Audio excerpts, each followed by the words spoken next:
Bueno, buenos días.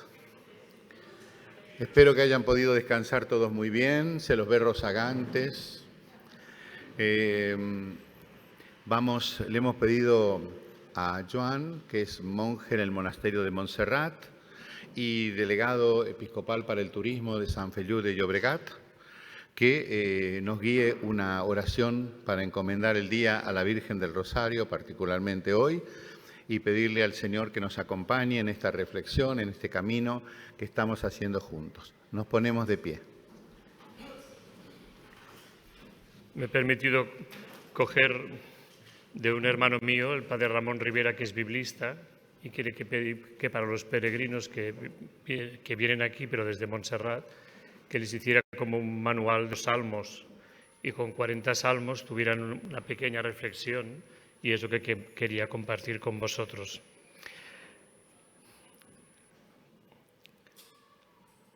Lo cogeré del Salmo 33, que es un salmo de acción de gracias, y el escrito tiene una introducción muy sencilla para cualquier persona que no conozca muy bien la Biblia, y habla del libro del Génesis, como después de la debacle del diluvio universal, el Señor pone y firma con el arco iris, firma su pacto de paz y invita a la humanidad a volver a empezar. Y el padre Ramón dice: hay alguien escondido quizás que está detrás de nuestra felicidad. Si somos fruto del amor de otro, hay que agradecerle el gozo de nuestro bienestar. Y él coge del libro del Salterio, que es el libro del Mesías, el libro del Señor, el libro que empieza por el camino de felicidad personal, feliz el hombre, y acaba con la comunidad cristiana, feliz el pueblo. Todo un caminar que intentamos que los peregrinos también tengan ese deseo individual de conversión, pero luego que encuentren en la iglesia, en la parroquia, en los movimientos, encuentren la respuesta o su respuesta. Aclamad justos al Señor, que merece la alabanza de los buenos. Dad gracias al Señor con la cítara. Tocad en su honor el arpa de 10 cuerdas. Cantadle un cántico nuevo, acompañándolo con vítores, con bordones. Que la palabra del Señor es sincera y todas sus acciones son leales. Él ama la justicia y el derecho, y su misericordia llena la tierra. La palabra del Señor hizo el cielo, el aliento de su boca sus ejércitos. Encierra en un odre las aguas marinas, mete en el depósito el océano. Tema al Señor la tierra entera, también ante Él los habitantes del orbe, porque Él lo dijo y existió. Él lo mandó y todo fue creado. Dichosa la nación cuyo Dios es el Señor, el pueblo que Él escogió como heredad. El Señor mira desde el cielo, se fija en todos los hombres. Desde su morada observa a todos los habitantes de la tierra. Él modeló cada corazón y comprende todas sus acciones. No vence el rey por su gran ejército, no escapa el soldado por su mucha fuerza. Nosotros aguardamos al Señor, Él es nuestro auxilio y escudo. Con Él se alegra nuestro corazón, en su santo nombre confiamos. Que tu misericordia, Señor, venga sobre nosotros como lo esperamos de ti. Gloria al Padre, al Hijo y al Espíritu Santo.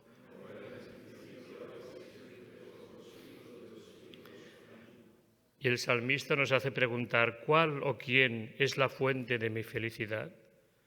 ¿Muestro agradecimiento en mi vida? ¿Soy consciente que además de los beneficios recibidos como individuo, también hay algunos que nos llegan como colectividad? El pueblo, el mundo, la Iglesia. Señor, guíanos en el caminar de cada día. Que tu luz guíe nuestros pasos hasta llegar al fin de nuestro peregrinaje, nuestra Pascua eterna. Por Cristo nuestro Señor. Virgen del Rosario, ruega por nosotros.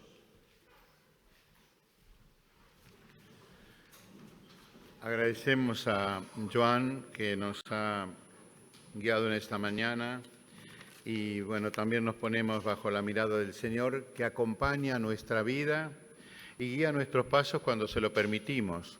No siempre le estamos permitiendo guiar nuestros pasos, a veces hacemos caminos solos, pero después le pedimos que nos acompañe. Bueno, esta mañana vamos a hacer una visión de la mañana, como para tenerla un poquito juntos y tener una idea de la mañana. Vamos a tener los dos primeros encuentros con Ramón de Isequilla Real de Azúa, que es un querido amigo, pero además es un magnífico periodista especializado en turismo.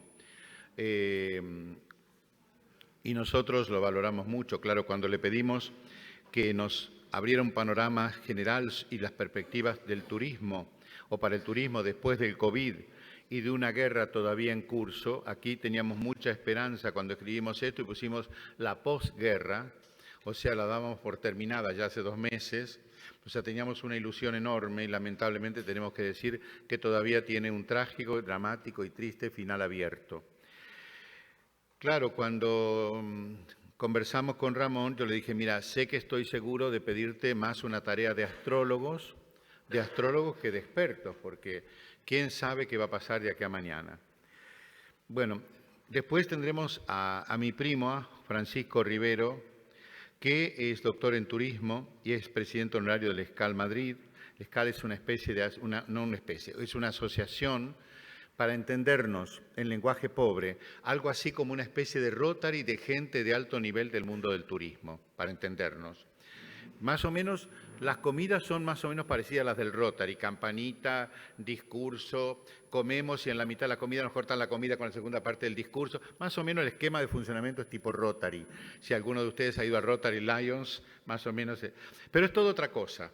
Esto es toda gente que tiene que ver con el mundo del turismo y que crea estructura y red en torno al mundo del turismo. Yo tuve el honor de ser invitado a una de estas comidas en Madrid y bueno, fue una alegría poderme encontrar y hablar de la pastoral del turismo a cámaras hoteleras y a cantidad de otras personas, hablarles de que la Iglesia también está con ellos y trabaja y camina con ellos.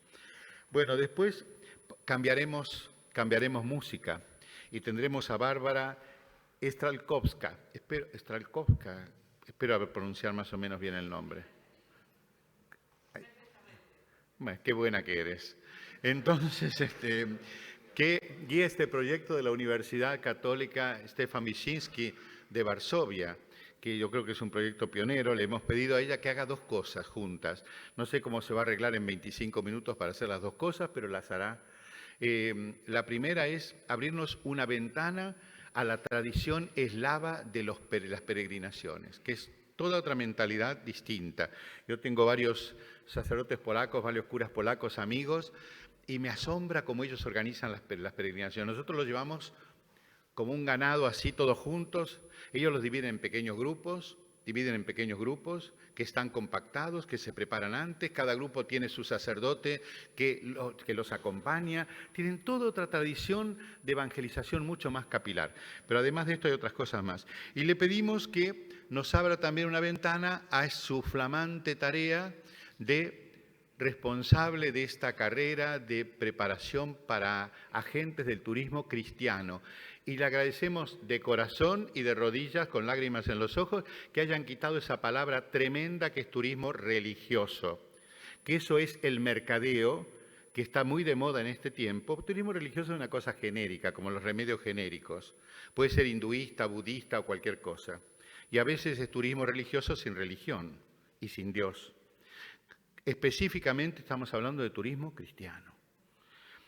Bueno, es algo pionero porque tenemos que hacer muchas cosas. Recién me decía el arzobispo de Panamá de preguntarles a todos los que aquí trabajen en universidades o tengan que ver con centros educativos, tenemos aquí a la rectora de la UNISUR, centros educativos, de tener una pequeña reunión en algún momento del día para hacer un poquito de tándem, como hicimos ayer con Monseñor Fisichella, hacer un poquito de tándem, toda la gente que está digamos, teniendo que ver con el mundo universitario, porque necesitamos, la vamos a poner a Bárbara como abanderada de todo esto, pero nosotros vamos a trabajar en eso.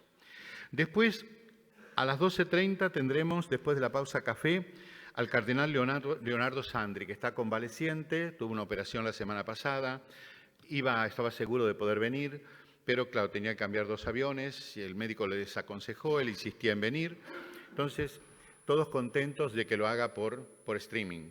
Entonces, en directo, el cardenal Sandri nos va a hablar de una cosa maravillosa, las 6 iglesias suyuris, las iglesias orientales, que son pequeñas, que están ahí como apretadas siempre, a fortiori, entre la mayoría musulmana y la mayoría ortodoxa, y son estas pequeñas iglesias católicas que son el otro pulmón, decía Juan Pablo II, de la Iglesia, las iglesias de Oriente, que siempre nos olvidamos de ellas. A lo mejor la invasión del pueblo ucraniano y la destrucción del pueblo ucraniano nos ha devuelto la conciencia de que estos hermanos nuestros de Oriente son nuestra iglesia, son nuestra familia.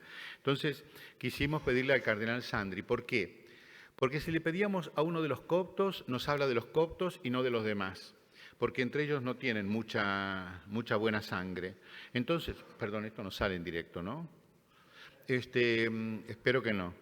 Bueno, pero entonces quien podía darnos el conjunto de una realidad maravillosa, mosaico, era justamente el prefecto de las iglesias orientales. Bueno, y finalmente tendremos a nuestro presidente de la Conferencia Episcopal Española, el cardenal Juan José Omeya, arzobispo de Barcelona, que ya tuvo una ponencia, digamos, orientada, un tema más o menos colateral a en el sexto Congreso Mundial de Pastoral de Turismo que se celebró en Éfeso. Y el cardenal Omeya habló del hombre itinerante y en una sociedad multicultural y multireligiosa. Yo le pedí que ese mismo tema lo leyéramos a la luz del magisterio del Papa Francisco. ¿Por qué? Porque el Papa Francisco ha dado un giro, ha dado vuelta como una media, como un calcetín, la reflexión sobre el hombre, la Fratelli Tutti y toda una cantidad de cosas, la Laudato Si, han dado vuelta a la reflexión. Bueno, esto será la mañana y sobreviviremos a la mañana, después veremos la tarde. Bueno, don Ramón de Isequilla, que miren que los apellidos que tenemos, Ramón de Isequilla Real de Azúa. Yo les digo que son apellidos muy distinguidos. Espera un poco que te encuentro aquí.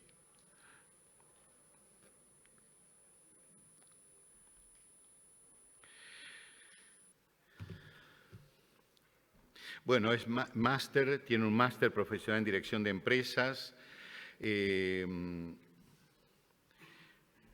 asesor técnico de Riot Medio Ambiente, consultor técnico independiente y corresponsal en España de Portal América, miembro de la Junta Directiva de la Asociación para la Protección del Patrimonio Gastronómico. Bueno, es imposible leer todo este currículum. Se dedica a una cantidad de cosas, pero fundamentalmente es alguien que tiene una visión y sigue muy de cerca el privilegio que tenemos en España de tener la Organización Mundial del Turismo. Es alguien que está atento a esta realidad maravillosa y, bueno, la sigue de cerca. Escribe una cantidad de artículos. Yo les recomiendo seguir sus continuas informaciones sobre el mundo del turismo, cuando en ese momento difícil parecía que Arabia Saudí nos quería quitar la Organización Mundial de Turismo, la OMT. Tuvo una cantidad de artículos magníficos. Don Ramón, adelante, todo suyo. Muchas gracias.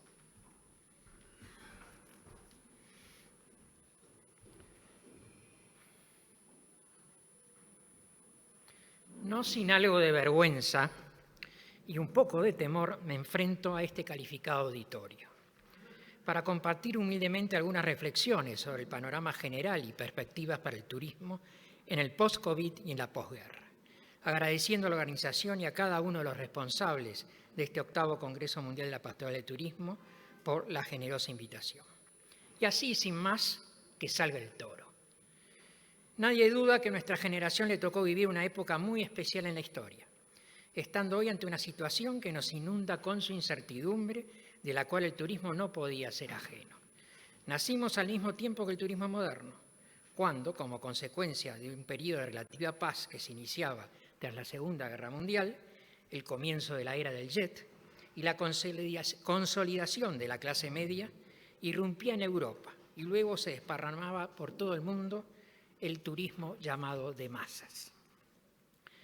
Turismo de masas que preocupaba al patriarca de Venecia, Albino Luciani, cuando en 1972 escribió una de sus cartas dirigidas a Pablo el Diácono, titulada La manía de las vacaciones, que luego formó parte de la obra Ilustrísimos Señores.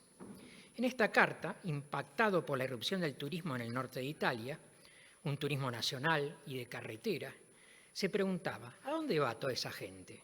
¿Dónde podrá acomodarse? Quieren darse un baño de naturaleza para ahogar sus habituales penas y olvidarse de la ciudad, del cemento, del ladrillo, tomando como estereotipo del turista a Petrarca, que viajó todo lo viajable en busca de lugares queridos, amigos queridos y libros queridos, pero a costa de malgastar su fortuna, provocando su primera reflexión. La manía del veraneo que obliga a la gente un quiero y no puedo, de la cual extraemos la idea que en aquella época el turismo de masas era todavía rudimentario y se confundía con el concepto de veraneo. El tiempo lo fue sofisticando hasta que entendimos sobre los recursos, los productos, la segmentación y, a modo de ejemplo, el llamado turismo religioso. Y encontramos sin bucear 19 subcategorías distintas. Turistas de distintas nacionalidades, turistas jóvenes, turistas maduros, turistas de la tercera edad, turistas de distinto nivel cultural, turistas según su nivel económico, turistas que viven en grandes ciudades, turistas que viven en pequeñas ciudades, turistas que viven en el ámbito rural, turistas no experimentados, turistas experimentados, turistas que temen salir del país, turistas acostumbrados a salir del país, turistas que viajan en excursiones, turistas que viajan en forma individual, turistas que viajan solos, turistas que viajan en pareja, turistas que viajan en familia y turistas que viajan en grupo de amigos. Esto nos confirma que si no pensamos en segmentos en el turismo, no estamos pensando. Es una gran torta dividida en muchos pedazos que a veces se comunican y a veces se superponen. Cierra la carta, el que fuera poco tiempo después el Papa Juan Pablo I, con dos consejos. Sed hospitalarios unos con otros sin refunfuñar y sin timar, agrega él. Finalmente, si nosotros nos vamos de vacaciones, el Señor no se las toma. Vivamos el domingo, aunque estemos de vacaciones. Consejo que daría para mucho reflexionar y para transmitirlo a todos los que están en el negocio del turismo. Pasó mucha agua bajo el puente desde aquellas palabras y el turismo se desarrolló de tal forma que en 2019 batía todos los récords, tanto en movimientos internacionales de personas como en generación de riqueza. La soberbia con que los expertos mundiales analizaban la situación tuvo un final inesperado para ellos, pero totalmente previsible para los que pensábamos esto en algún momento va a volar por los aires. Llegó la pandemia. De un día para otro pasamos de la explosión del turismo a turismo cero. Éramos optimistas en la medida que conocíamos la resistencia del turismo a la crisis, se había recuperado de la del petróleo en el 70, del 9/11, de la estafa mundial de Wall Street en el 2008, y tarde o temprano, quizá un costo demasiado alto, se iba a salir. Cuando la pandemia se remitió y la gente volvió a viajar, estalla una crisis energética y su consecuencia directa la inflación, producto de la guerra de Ucrania y de la corrupción de algunos gobiernos europeos al renunciar a la soberanía energética a cambio de cargos en empresas multinacionales con la excusa del cambio climático. Sin energía fiable, barata y abundante, en un proceso inflacionario, el turismo corre un peligro de muerte. Los gobernantes no saben qué hacer. Los políticos no entienden nada de turismo. Estamos demasiado ocupados en conservar sus sillones, respondiendo a las demandas de los ciudadanos con ocurrencias de parvulario. El gobierno y los medios de comunicación afines desprecian y ningunean al turismo, queriendo dar una imagen de precariedad y poco valor agregado a esta actividad. Los empresarios están preocupados por sobrevivir y pocos piensan en mañana. Los subsidios dirigidos a unos sí y otros no, según el dedo del gobernante, reemplazan las inversiones. Una serie de oportunistas hicieron su agosto organizando webinares vacíos de contenido, bajo títulos rimbombantes de fórmulas mágicas sobre el turismo post-pandemia. El webinar puede ser la tumba del turismo de reuniones. Si las empresas entran en la mediocridad de cambiar las reuniones presenciales por intercambio de pantallitas con corbata y bañador, como se supo después de la terminada de la pandemia, que todos los que aparecían con corbata y traje abajo tenían el bañador porque solamente se les veía la cara, el metaverso reemplazará el paseo por el sofá. Veremos a los jóvenes encerrados en sus casas acumulando experiencias metaversianas. A los viejos, que somos los que podemos viajar porque tenemos tiempo y dinero para hacerlo, ya probaron con éxito encerrarnos en nuestras casas por miedo al contagio del COVID-19. Y luego inventarán otro miedo para volvernos a encerrar. Hace tiempo denunciamos que las imágenes promocionales de destinos turísticos sacadas con un dron eran una estafa. Eso que mostraban nunca lo podríamos ver desde el suelo de nuestra visita al lugar, a no ser que contratáramos un helicóptero. Hoy no necesitamos viajar. El dron en nuestras pantallas del ordenador nos muestra los destinos turísticos a los cuales respondo: el turismo es viajar, estúpido. Antes de seguir avanzando, recurramos a definiciones para lograr un encuadre más adecuado sobre lo que estamos hablando. Definición del OMT. El turismo es un fenómeno social, cultural y económico que supone el desplazamiento de personas a países o lugares fuera de su entorno habitual por motivos personales, profesionales o de negocios. La RAI nos dice: el turismo es una actividad o hecho de viajar por placer, conjunto de medios conducentes para facilitar los viajes del turismo, conjunto de personas que hacen viajes de turismo. Y de la palabra pastoral nos dice la RAE: perteneciente o relativo al pastor eclesiástico a su actividad, la labor pastoral del obispo, las directrices pastorales de la jerarquía eclesiástica, actividad de dirección espiritual desarrollada por la Iglesia entre sus fieles. Si vamos aterrizando al ámbito que hoy nos reúne, la pastoral de turismo, nos obliga a hablar del turismo religioso, pese a no confundir una cosa con la otra. Y eso nos trae a la memoria, cuando participamos en la Feria Universal de Shanghái en el 2010, un pedido que realizó una compañía de delegación a una agencia de viajes, sobre la posibilidad de alojarse en un monasterio o en un spa. Daba lo mismo, monasterio y spa. A esta banalización de telenovela vespertina, indigna que empresarios que representan un país respondemos con el dicho argentino: acá se veía la Biblia y el calefón. Este es uno de los síntomas de confusión de valores y cosas que vive nuestra sociedad actual, el cual fue aprovechado por varios oportunistas, operadores turísticos, que incursionaron en el turismo religioso, transformando una peregrinación en un tour de compras. Los productos turísticos no se inventan, surgen de las necesidades de la gente, interpretadas por los operadores turísticos que construyen un producto para satisfacer esa necesidad. El turismo es una oportunidad para una labor pastoral y la pastoral del turismo no se agota en el turismo religioso.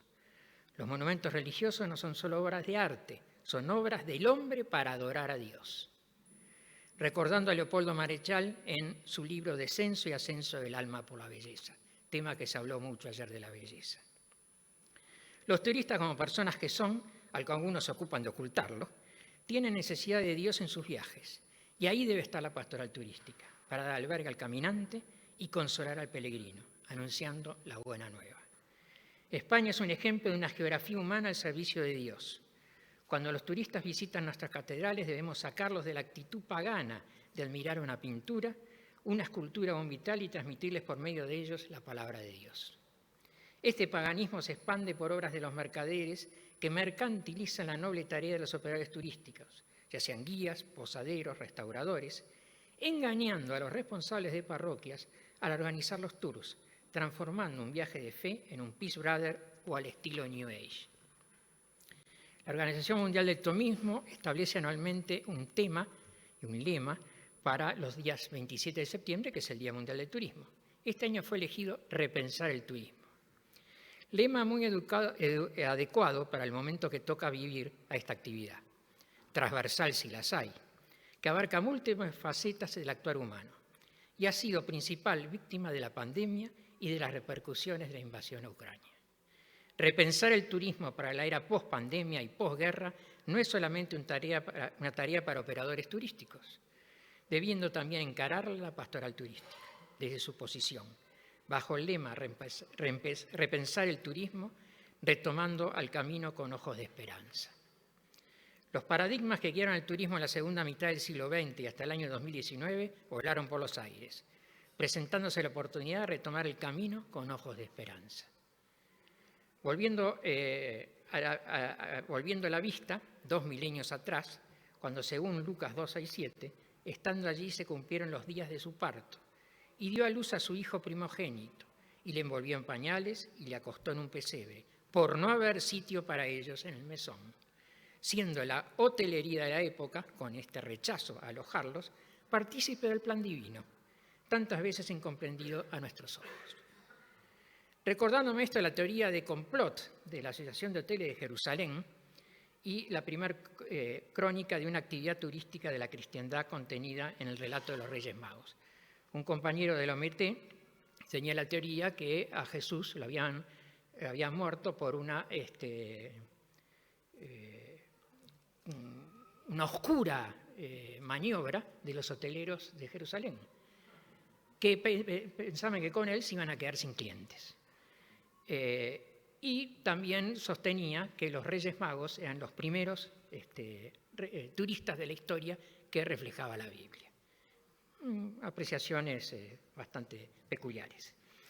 A lo largo de la historia, la peregrinación y dar albergue al peregrino han sido parte fundamental de la turística, y hoy más que nunca el rol de la pastoral del turismo es crucial para iluminar con ojos de esperanza el camino que se debe seguir en el turismo del futuro.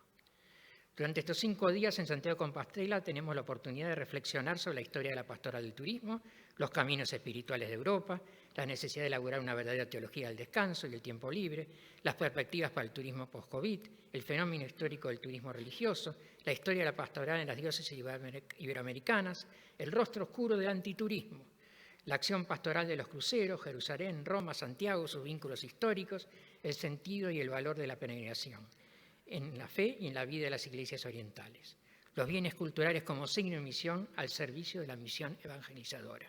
Oportunidad que tenemos y no me cabe en la menor duda que todos la estamos aprovechando muchísimo. Los viajes long range se han minimizado y la deficiente oferta existente ostenta precios exorbitantes. El turismo se ha reducido a la cercanía. Media humanidad no está visitando a la otra media humanidad, pese a los alentadores datos del barómetro del turismo mundial del OMT, que nos dice que el último semestre las llegadas de turistas se triplicaron con respecto al mismo semestre del 2021, recuperando el 60% de los números prepandemia, generado por una demanda reprimida y por el levantamiento de medidas restrictivas en la mayoría de los países, siendo Europa y Medio Oriente los líderes en la recuperación. Hoy el turismo está más concentrado en Europa y Medio Oriente que en el resto del mundo. Al respecto, el secretario general del OMT, Surapo Likashvili, afirmó: el turismo sigue recuperándose de forma constante, a pesar de los diversos retos de naturaleza tanto geopolítica como económica. El sector está devolviendo la esperanza y la oportunidad a las personas de todo el mundo, pero es el momento también de repensar el turismo y entender hacia dónde va y cómo repercute en las personas en el planeta. El gasto turístico tuvo también una importante recuperación, pero el entusiasmo inicial puede sufrir una nueva desilusión, que ese aumento no se transforma en rentabilidad que recupere las fabulosas pérdidas de los años 2020 y 2021, sino que sea absorbido por la inflación. La recuperación del tráfico aéreo tuvo serios inconvenientes en la logística, creando situaciones de tortura para los viajeros por los cuellos de botella en los aeropuertos y cancelaciones de vuelos por falta de personal, obedeciendo a la actividad específica aérea las bajas por Omicron, que diezmaron tripulaciones y la hostelería y alojamiento por el abandono de la actividad durante la pandemia y la incorporación de esa mano de obra a otras actividades más estables. Ha habido una fuga muy grande de mano de obra del turismo después de la pandemia. Tema para reflexionar: ¿por qué se fueron? El aumento de las tasas de interés establecido por los bancos centrales para combatir la inflación son un duro golpe para las empresas, que se endeudaron en el bienio anterior, y un serio inconveniente para la financiación de los viajes. Instrumento indispensable para el segmento de la clase media escaso en ahorros, retrasando la recuperación plena por lo menos hasta el 2024. La crisis energética presenta un sombrío panorama para la actividad aerocomercial temiéndose que el incremento del precio del petróleo, que tiene una repercusión directa e inmediata en el precio de los pasajes, nos lleve a tarifas relativas de medio siglo atrás, antes que se socializara el uso del avión por la apertura de cielos y la bajada abrupta de los costos, que posibilitó volar a amplios segmentos de la población, sumando la irrupción de las low cost. Asimismo, la inflación está comiendo la capacidad de ahorro de los consumidores, paso previo para la posibilidad de cualquier viaje. Cuando echamos mano a los ahorros para cubrir nuestro déficit mensual, adiós vacaciones. A mi entender y bajo mi exclusivo riesgo de opinión, este último Día Mundial del Turismo fue festejado con más voluntarismo que realidad. El pensamiento de la Organización Mundial del Turismo fue: el Día Mundial del Turismo vuelve a centrarse en el futuro, ahora que la recuperación del sector está en marcha y cuando el reconocimiento político y público para el sector es mayor que nunca, la OMT quiere hacer hincapié en la oportunidad de repensar cómo hacemos turismo. Esto significa poner en primer plano las personas y el planeta y reunir todos los interesados, desde los gobiernos a las empresas y las comunidades locales, en torno a una visión compartida, más sostenible, inclusiva y resiliente.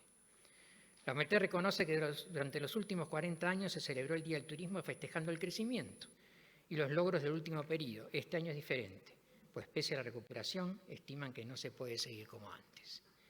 Del vamos bien, inclusive al vamos fantástico, pasamos. ¿Hacia dónde va el turismo? ¿A dónde queremos ir? ¿Cómo vamos a llegar ahí? Preguntas totalmente válidas para el turismo religioso también, en lo cual la Pastoral de Turismo tiene mucho que decir.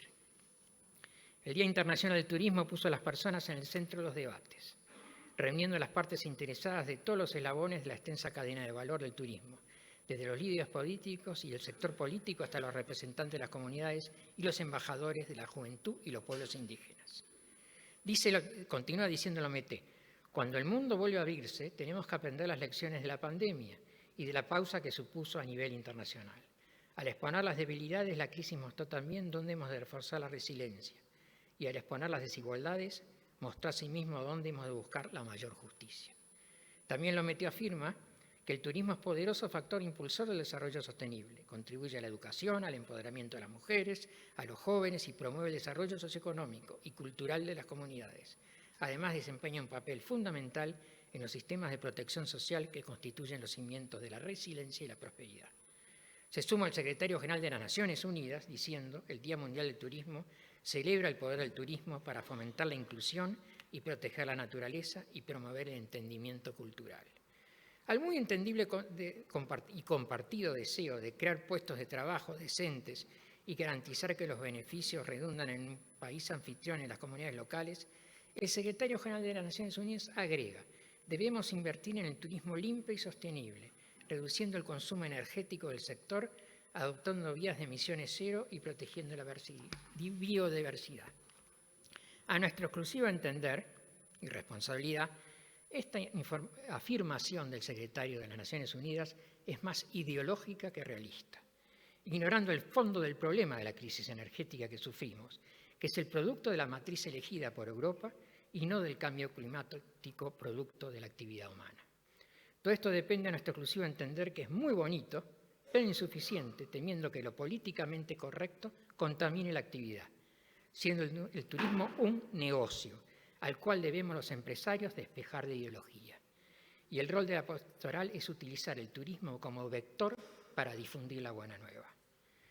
A lo ya de por sí complicado panorama que afronta el turismo producto de la pandemia, la invasión a Ucrania, la crisis energética y la inflación, se ha sumado en estos últimos días la amenaza de una guerra mundial, utilizando armas nucleares, volviendo a la humanidad la misma sensación que sentíamos en octubre de 1962, hace exactamente 60 años. Las opiniones están divididas. Unos piensan que es solo una bravata del derrotado líder comunista ruso y otros piensan que es una posibilidad real y cierta, teniendo entre ambas posturas diversos puntos intermedios. De concretarse la segunda posición, independientemente del drama que representa para la humanidad con sus efectos que algunos califican como apocalípticos, sería la desaparición del turismo de la faz de la tierra o de lo que quede de ella. Para finalizar, queremos hacer un pequeño aporte a la OMT para el cumplimiento de su llamado a repensar el turismo el último 27 de septiembre. Se trata de un cuestionario que deben responder los expertos en turismo, o los que se llaman expertos en turismo, que hoy llenan las páginas de distintas publicaciones, tertulias televisivas, webinares al uso, que aparte de proclamar verdades generales, a las cuales respetamos, hasta ahora no aportan mucho más. Preguntas a responder por los candidatos a expertos del turismo. ¿Cuántos años trabajó como dependiente y o propietario de un establecimiento turístico de cualquier tipo? En su actividad como hotelero, ¿cuántas sobreventas tuvo que afrontar y cómo las resolvió? En su actividad en la restauración, ¿cuántos cortes de energía tuvo que soportar y cómo resguardó las materias primas en su debida conservación? En cualquiera de las actividades turísticas que ha desempeñado, ¿cuántos planes de negocio y sus consiguientes planes de contingencia elaboró y qué resultado tuvieron? En su actividad en una compañía aérea, ¿cuántas crisis enfrentó y cómo solucionó cada una? ¿Cuántas veces llegado al fin de mes, siendo propietario, no pudo enfrentar el pago de los salarios o siendo dependiente no pudieron pagarle? ¿Y qué medidas tomó en el caso? Siendo agente de viajes, uno o varios de sus proveedores no cumplieron con sus clientes. ¿Qué medidas tomó? Un desastre natural o un conflicto de cualquier tipo aisló su establecimiento. No pudieron entrar ni salir pasajeros ni insumos. ¿Qué medidas tomó y qué resultado tuvieron? Teniendo responsabilidades de gobierno, ¿qué niveles de conocimiento le exigió a su equipo de colaboradores? Y por último, siendo transportista producto de una huelga o por un desastre natural, se quedó sin combustible.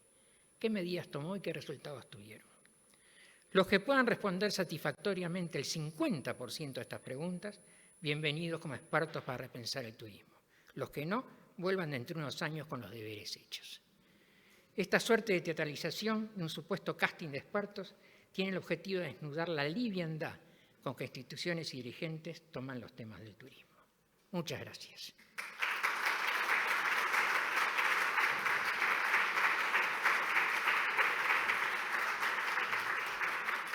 Me vas a perdonar, pero como decía Lelutier, fuera de programa, podía haber puesto 50 preguntas. Los que están imbuidos en la actividad del turista lo conocen muy bien, pero elegí 10 para no aburrirlos. Ahora, estas 10 me pasaron a mí. Y algunas las resolví bien y otras las resolví muy mal. Muchas gracias.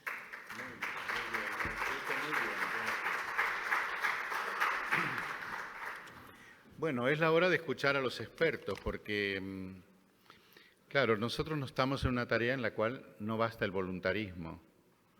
He estado varias veces por decirlo cuando estoy sentado ahí, después cuando vengo aquí me olvido, pero fíjense un delicado detalle, casi un mensaje subliminal. Sobre la fachada de la Catedral de Santiago hay dos colores colocados, son los colores de la bandera de Ucrania,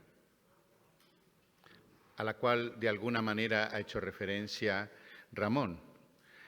Los hemos colocado allí como un abrazo en la distancia para el sufrido pueblo ucraniano.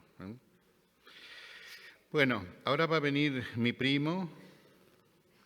Esto es una especie de mafia familiar.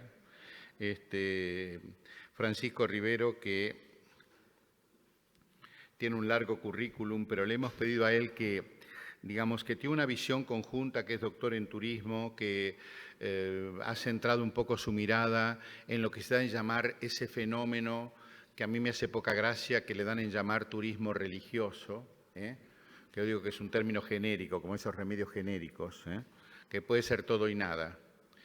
Pero Francisco nos iluminará sobre este tema, nos aportará cifras. Es importante tener muchas cosas. Yo cuando me preguntan sobre la pastoral del turismo, yo digo que nosotros somos el capellán del hospital, pero no somos ni el hospital, ni los médicos, ni el personal sanitario, ni el enfermo.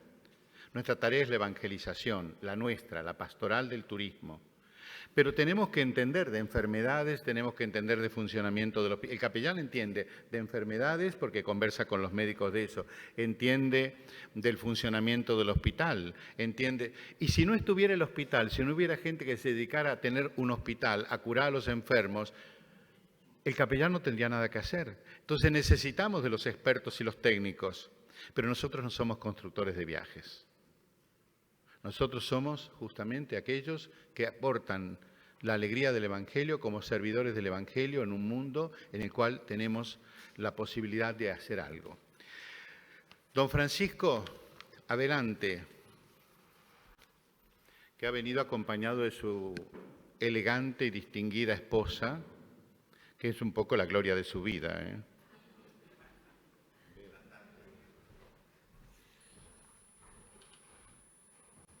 Queridos amigos, buenos días.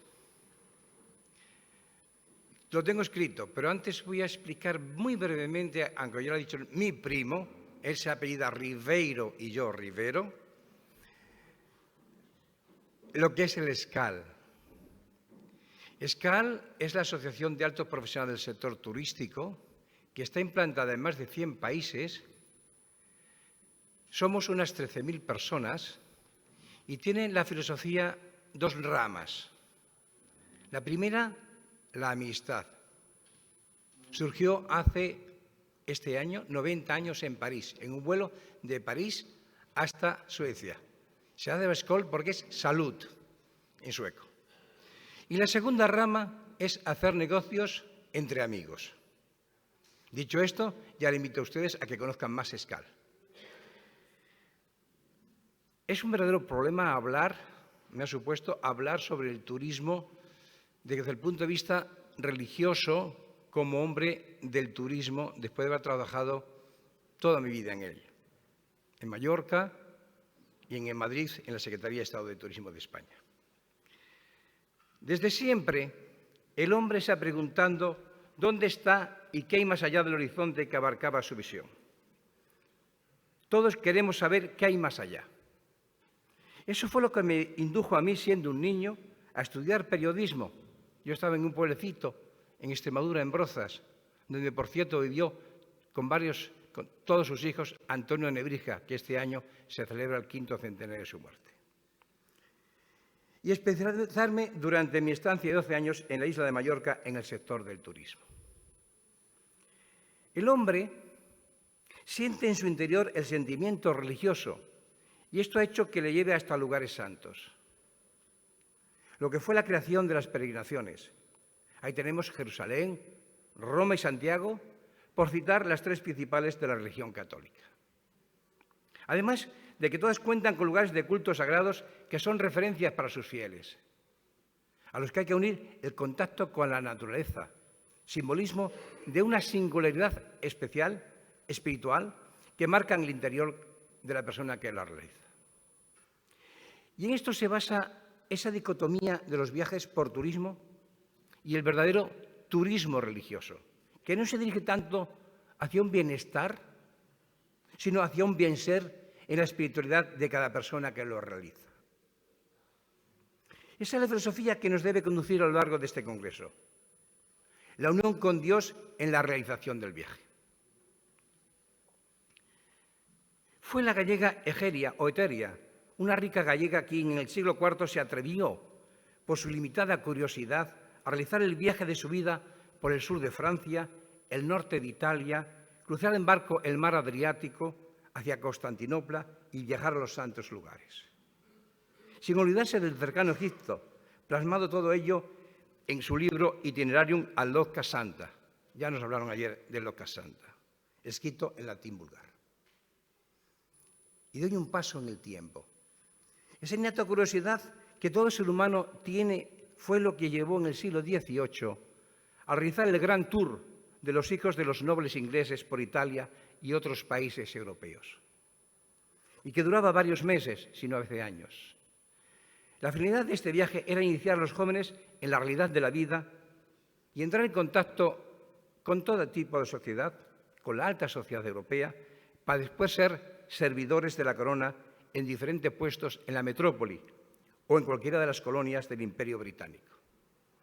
Pues el origen del conocimiento lo basaban en la experiencia personal.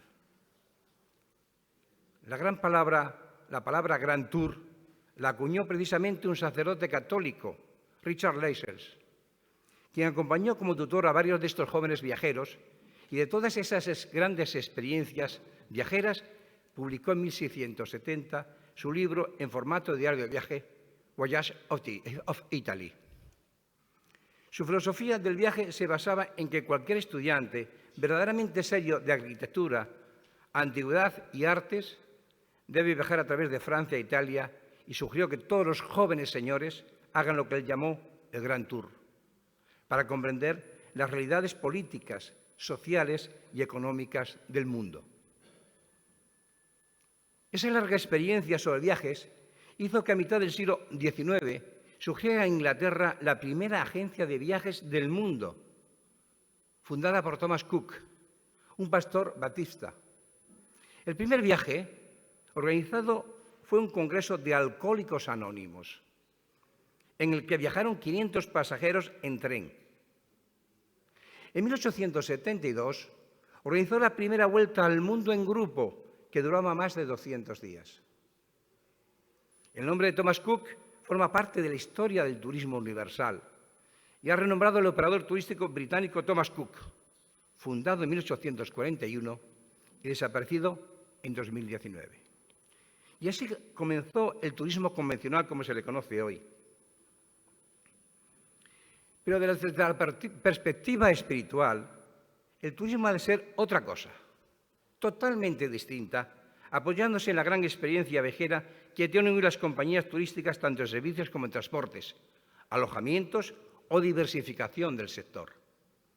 A todo ello hay que unirle el plus de la espiritualidad que marque la vida interior de los viajeros. Sin duda alguna, son las peregrinaciones las que se llevan la palma en este campo del turismo religioso. Y son ellas las que muestran este movimiento en todo el mundo, a pesar de los bajones que ha supuesto con motivo de la pandemia del COVID, que nos ha hablado nuestro amigo y compañero en el Escal de Madrid, en esta mesa redonda, en esta tertulia que estamos teniendo, Ramón de la Isequilla. Sobre este tema quiero destacar las palabras que recientemente ha dedicado el consejero delegado de Iberia, Javier Sánchez Prieto, de la Compañía Aérea Española, quien ha incidido en la importancia de apostar por un modelo de mayor calidad después de haber vivido de un turismo a granel. La peregrinación más reconocida del mundo la tenemos en España, cuyo punto final es Santiago de Compostela, cuyo camino francés tiene 775 kilómetros desde su entrada en España. Es reconocida desde 1987 como el primer itinerario cultural europeo por el Consejo de Europa. En 2019 tuvo cerca de 350.000 peregrinos. El segundo lugar de peregrinación en España está en mi tierra extremeña, el Camino Real de Guadalupe, que saliendo de Madrid recorre algo más de 250 kilómetros, aunque se han diseñado hasta 13 caminos distintos que parten de distintas partes de España. Este camino fue el más popular durante 2 siglos. Por aquí pasaron santos como Santa Teresa de Ávila, San Pedro de Alcántara o San Juan Pablo II. Cristóbal Colón, donde bautizó a los primeros indios llegados de América, en una pila, asómbrense ustedes, que hoy es fuente pública. No han puesto allí, digamos, una réplica. O Miguel de Cervantes. Y ahora una reivindicación. Los extremeños vienen pidiendo a las autoridades eclesiásticas que este monasterio pertenezca a una diócesis de Extremadura y no al arzobispado de Toledo, pese a que don Francisco Cerro, arzobispo de Toledo, sea natural de Malpartida de Cáceres. Durante este año santo guadalupense se han acercado por ahí más de 130.000 peregrinos, según Raúl Muela, provicario general del arzobispo de Toledo y responsable de este año santo guadalupense. Estas cifras no tienen nada que ver con las personas que se acercan a la Virgen Guadalupana de Tepeyac, en México. Una noticia sacada del diario Excelsior del 20 de agosto del 2016 y facilitada por Miquel Torruco, ministro de Turismo del país azteca, indica textualmente: la Basílica de Guadalupe se ha convertido en el centro religioso más visitado del mundo. El templo de Tepeyac supera el número de visitantes que registra el Vaticano y la Basílica de San Pedro en Roma. De acuerdo con la información oficial, ambos recintos en Roma reciben 18.500.000 personas al año, mientras que la Basílica de Guadalupe registra una afluencia de 20 millones de fieles. Me asombran estas enormes cifras, pero me asombra aún más de una reflexión que me hizo por videoconferencia hace unos días un mexicano tras una charla que pronuncié hace unos días sobre Hernán Cortés, conquistador de México, y la Virgen de Guadalupe, las dos Virgen de Guadalupe, la extremeña y la mexicana, cuando contó públicamente ante todos los asistentes que es bueno, muy bueno, que haya mucha gente ante la Virgen guadalupana, pero que era mucho más importante calar en el interior de las personas para hacer vivir en ellas el misterio de la fe profunda. Y esta reflexión es la que quiero manifestar aquí y ahora del turismo religioso, ese fenómeno que despierta tanto interés. Estos días se celebra en Madrid la 9ª edición de Culture Fair, un encuentro ferial dedicado al turismo cultural con 300 participantes y compradores de servicios turísticos de unos 25 países. Pero también ampliado al enoturismo, gastronomía, incentivos y congresos, y no podía faltar el turismo religioso. Tras la pandemia, se está buscando y rediseñando una nueva forma de ofrecer turismo. Se avecina una grave crisis económica y no todos podrán hacer el turismo como se venía haciendo hasta ahora. Quizá ese subsector del turismo, que es el religioso, pueda y sepa ofrecer sugerencias al pueblo necesitado de nuevas iniciativas que calen más en el interior de las personas que la algarada que conforma el turismo tal y como lo conocemos. He vivido en Mallorca muchos años. Han venido muchos miles de personas, trabajé en el aeropuerto, muchos miles de personas para no saber qué hacer. Muchos jóvenes hacer un turismo de borrachera, subirse al 5º piso, tirarse a la piscina y matarse en el suelo del jardín del hotel. Recuérdese que todo comenzó cuando Thomas Cook se promovió el primer viaje organizado para acudir a una reunión de alcohólicos. En estos años, ¿cuántos jóvenes se acercan a nuestros destinos turísticos más populares, a un turismo de borrachera, y se atreven a tirarse desde un balcón a la piscina, muriendo tontamente muchos de ellos cada temporada? Esa es la reflexión que hago desde la óptica de un periodista especializado en turismo, tras más de 40 años en el sector, desde mi etapa en Mallorca hasta mis 30 años en el Departamento de Comunicación de Tour España, la Dirección General de Turismo de España. Se hace un turismo vacío de espiritualidad cristiana, un turismo chabacano, cuando no soez. Hemos de buscar una manera de atraer el turismo de calidad. Entiéndase esa calidad al turismo que busca otros fines, y no solo el de un bienestar por encima de todo, sino el de un bien ser. Hoy el turismo forma parte de uno de los principales actores del comercio y aporta una buena cantidad de divisas para el desarrollo de nuestro país, ofertando miles y miles de puestos de trabajo. Pero de cara al usuario, el verdadero protagonista, el turismo, ha de aportar recreación, felicidad, paz interior, reflexión cultural en el encuentro con monumentos, paisajes, personas y otras formas de vivir, distinta a la tuya.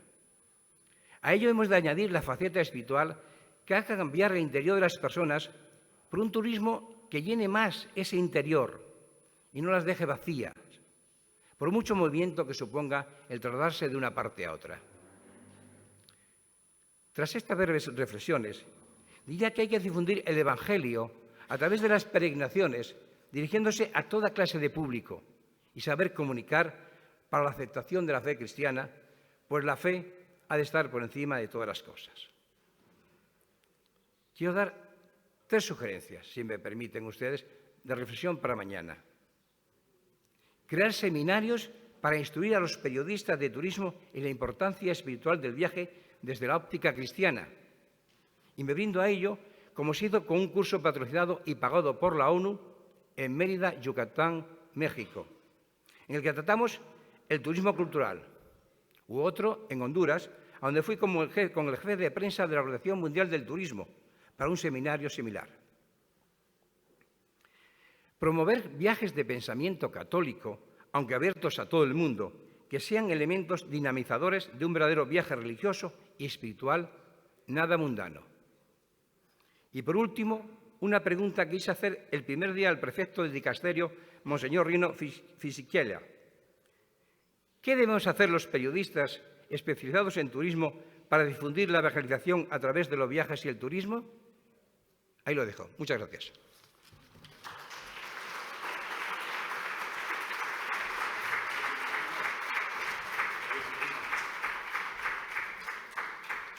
Mi primo se está ganando el sueldo, ¿eh? Han visto que trabaja y trabaja bien. Me paga bien. Muy bien. Bueno, yo recogería dos cositas o tres que ha dicho Francisco. Yo quiero recordar que el peregrino no es un turista de segunda ni un turista serie B. Si vamos a hacer turismo, nos quedamos en buenos hoteles. Si vamos a hacer una peregrinación, nos dan el colchón del perro y tenemos que dormir en el colchón del perro. El peregrino no es un turista de serie B, no es un turista de segunda. Y de eso quisiera ponerles un testimonio del siglo XII. No lo digo yo, lo dice el siglo XII, que lo tienen en el Museo de la Catedral y que yo los invito a que en algún momento se hagan una escapada al museo, fabuloso Museo de la Catedral. Tiene el coro de piedra de la vieja basílica romana, el coro que es un delirio. Pero además ahí hay una réplica, un facsímil, no una réplica, del Codex Calixtinus, del Código Calixtino, el famoso que robaron y después reencontraron. Bueno, el Código Calixtino, que fue escrito entre 1140 y 1160, es el Liber Sancti Jacobi, y este Código Calixtino es una maravilla porque nos cuenta una historia integral que a veces a nosotros nos cuesta mucho integrar. Nosotros decimos peregrino, turista religioso, todos estos nichos. A mí me hace acordar de la medicina. Cuando yo era niño en mi pueblo íbamos al médico y nos revisaba de pie a cabeza y entendíamos qué enfermedades teníamos de pie a cabeza. Hoy uno, si va al médico de la mano, no entiende qué pasa en el codo, porque han especializado tanto y han segmentado tanto que parece que somos Frankenstein, que nos han descuartizado. Bueno, lo mismo está pasando en estos mundos, la excesiva especialización o el deseo. El Codex Calixtinus o el Código Calixtino, vayan a verlo porque es una maravilla, merece ir a verlo.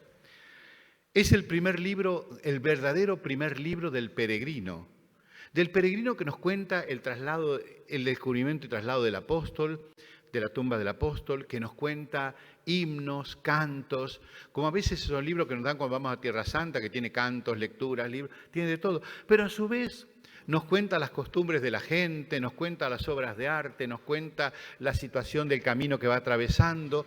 Es un libro para un peregrino, pero que integra todo, el turismo, la gastronomía, las costumbres de la gente, los cantos, la cultura, la liturgia, la devoción, la oración, la reflexión. Es un libro de turista, un turista que es peregrino, un peregrino que es turista. Nosotros a veces cuánto nos cuesta integrar, ¿no? Sin embargo, ya en 1140, aquí ya lo habían integrado. Pero también de aquí salió en el siglo IV esa monja gallega hispano-romana llamada Egeria o Eteria, que salió para Jerusalén. Cuando nadie pensaba ir a Jerusalén y todos escapaban de Jerusalén, ella volvió a Jerusalén y nos dejó un libro fabuloso, ese Peregrinos ad Loca Santa. Bueno, y aquí tenemos el sepulcro del primer apóstol mártir. Ustedes se preguntaron por qué elegimos Santiago de Compostela para hacer este Congreso Mundial de Pastoral del Turismo. Creo que lo acabo de responder. No es cualquier lugar de España. No es cualquier espacio importante de España. Es un lugar donde la peregrinación y el turismo tienen solera. Tanta solera como la misma Iglesia. Estamos en los comienzos de la Iglesia. Estamos hablando de toda la Iglesia. Y yo creo que esto es muy importante y de agradecer.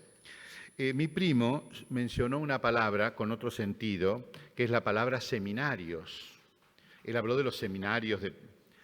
Claro, cuando a mí me dijeron de estudiar un poco de temas de turismo, yo le dije a mi obispo, pero la Iglesia se ocupa de esas cosas. De esto hace 30 y pico de años, que yo pregunté, Pero la Iglesia, tuve 9 años en el seminario, nunca nadie nos dijo una palabra sobre el turismo. ¿La Iglesia se dedica a esas cosas? Todavía me lo sigo preguntando, si la Iglesia se dedica a esas cosas, o si tendremos que empezar a dedicarnos a esas cosas, porque me parece que estamos sin dedicarnos. Yo estoy luchando como Popeye con sus amigos, haciendo brazos de fuerza, para que en algunos seminarios de España, la mayor destinación vacacional y de ocio del mundo, al menos se les explique a los seminaristas que irán a diócesis como Mallorca, que recibe 25 millones de turistas al año, que la pastoral del turismo será parte integral de su vida, como mi diócesis Valencia, donde los sacerdotes, una o más veces en su vida, serán párrocos de parroquias turísticas y que no lleguen allí como improvisados, como paracaidistas. El obispo me mandó, me encuentro que me llueve gente en el verano, aumento los horarios de misas para forasteros y creo que soy un gran pastor porque recaudo el dinero para sostener la parroquia en el invierno. Parroquias, diócesis que son turísticas necesitan tener expertos en pastoral del turismo. Como si una diócesis tuviera un santuario al que van millones de enfermos, pero no tuviera expertos en pastoral de la salud. Yo digo que si en el Principado de Andorra no hay un delegado episcopal para la pastoral gitana, no pasa nada, porque hay gitanos, no los encontramos ni en fotos. Pero que en diócesis importantes, no haré nombres, por supuesto, en diócesis importantes, donde el grueso de la vida de la diócesis pasa por el turismo y la diócesis vive del turismo en todos los sentidos, que a veces no haya un delegado episcopal para el turismo es realmente un insulto a la inteligencia y yo diría al sentido de la evangelización de la Iglesia. ¿Por qué seguir haciendo una iglesia disléxica, donde el mundo va aquí y seguimos nosotros yendo con nuestros carriles de siempre? Hacemos catecismo, cáritas, aquí no pasa nada, simplemente nos llueven 25 millones de personas al año, pero aquí no pasa nada. Bueno, ya me desahogué. Esto más que una reflexión fue un desahogo. Bueno, ahora mi asesor lingüístico de... muy bien. ¿Cómo eres de buena? Mi asesor lingüístico en polaco me ha dicho que el apellido de Bárbara es, trataré de decirlo, Szapkowska,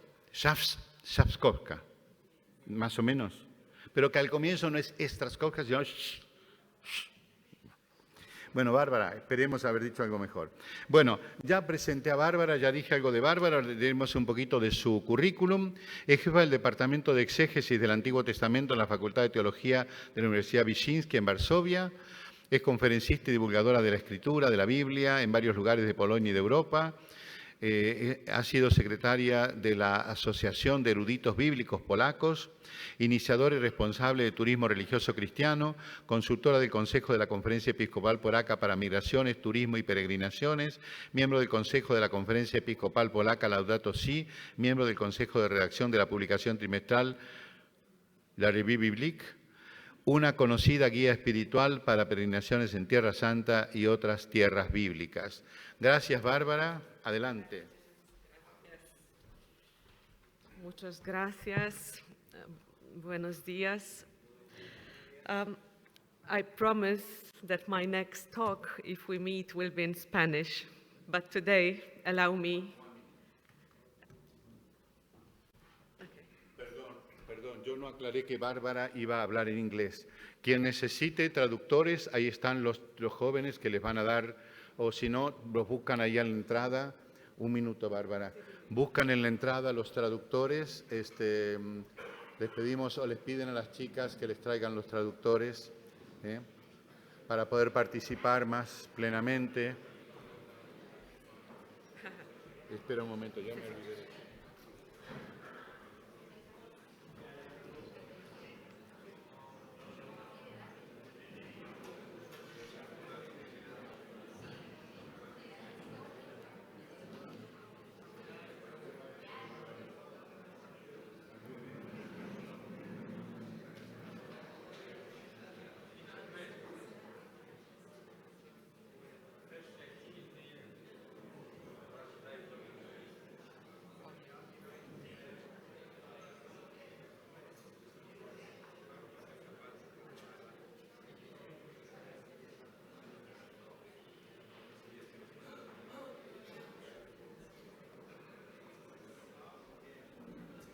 A bit of sport activity now is important.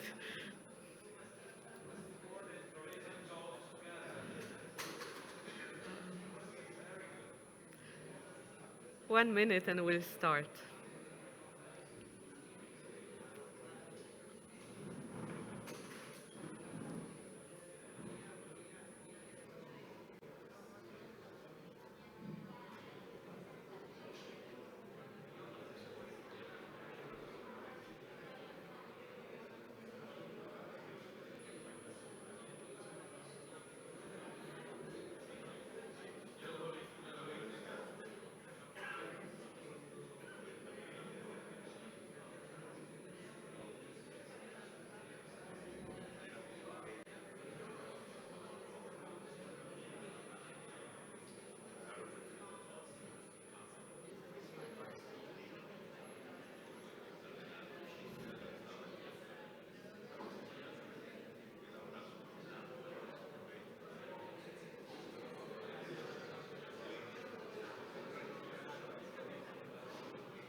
We are almost ready.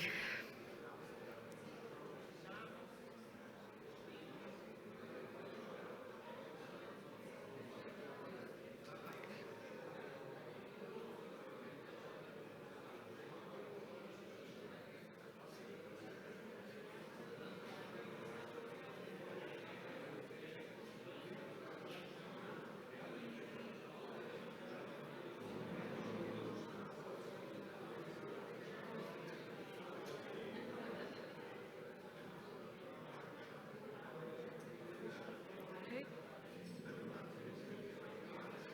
Okay. Okay. Okay.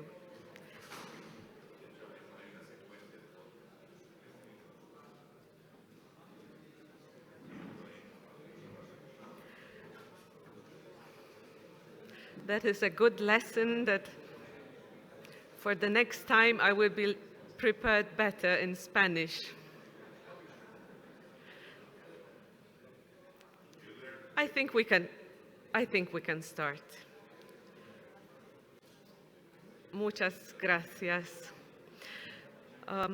Cari amici, first of all, I wish to express my gratitude for an invitation to share some insights in this distinguished congregation.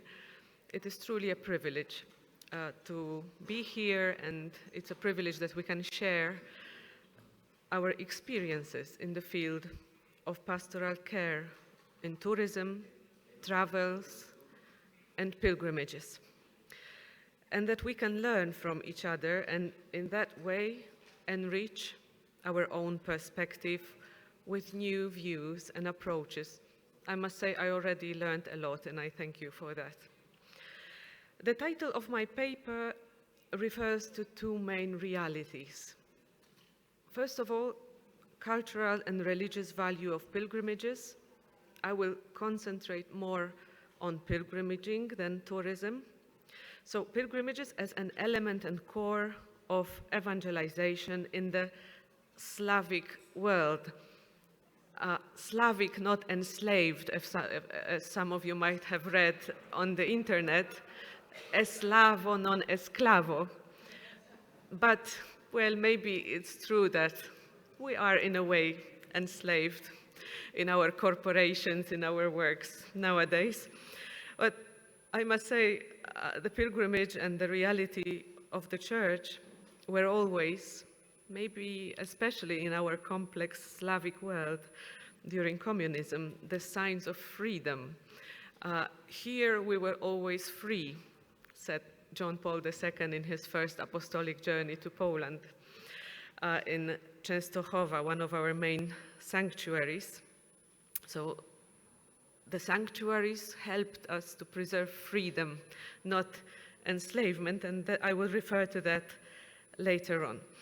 And the second part of my speech, I guess main one, will refer to the most recent project of my university.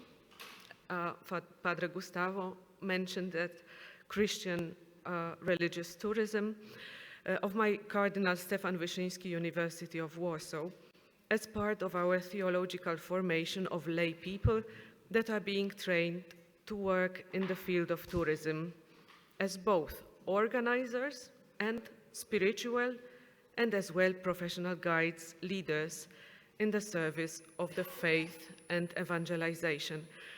This project started a few days ago, in fact, although we were working on that for some time, and I believe it will be fruitful in many ways.